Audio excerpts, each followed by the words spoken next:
Pinag-uusapan ng lahat ang tungkol sa climate change. Pero ano ba ang klima natin? At bakit ito nagbabago? Ang klima ay ang pangkaraniwang panahon ng mundo sa loob ng napakahabang panahon. Karaniwan, tumatagal ng daan-daang taon o kahit libu-libong taon para magbago ang klima. Pero kamakailan, ang klima ay nagbabago ng mas mabilis. Ang mga pagbabagong ito ay nagpapahirap sa mga halaman, hayop at tao sa buong mundo. Ang pinakamalaking dahilan ng pagbabago ng klima ay ang mga tao, kasama na tayo. Kapag gumagamit tayo ng mga panggatong tulad ng langis at gasolina o sinisira na rin ang kagubatan para gawing mga lungsod o sakahan, nagpapalabas tayo ng mga greenhouse gases sa hangin.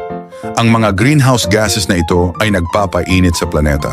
Karaniwan, ang init mula sa araw ay nagbabalik sa espasyo, pero ang mga greenhouse gases ay parang malaking kumot na humahawak sa ilan sa init. Ang sobrang init ay nagdudulot ng maraming problema. Ang yelo at niyebe ay natutunaw ng mas mabilis, ang mga dagat ay tumataas at umiinit, at ang panahon ay nagiging mas matindi tulad ng mga heat waves, malalakas na ulan at malalakas na bagyo.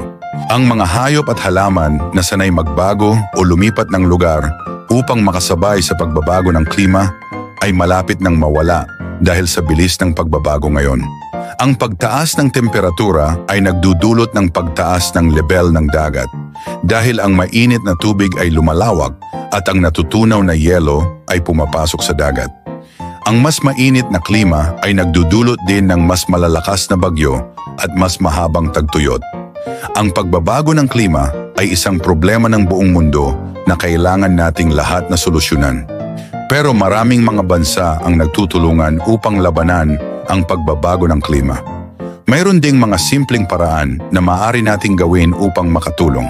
Halimbawa, maaari tayong mag-reuse ng mga bagay imbes na itapon ang mga ito, magbisikleta o sumakay sa bus imbes na magmaneho, gumamit ng mas kaunting kuryente at kumain ng mga pagkain na nasa lokal natin. Sa pamamagitan ng paggawa ng mga bagay na ito, makakatulong tayo sa paglaban sa pagbabago ng klima at makakagawa ng malaking pagkakaiba.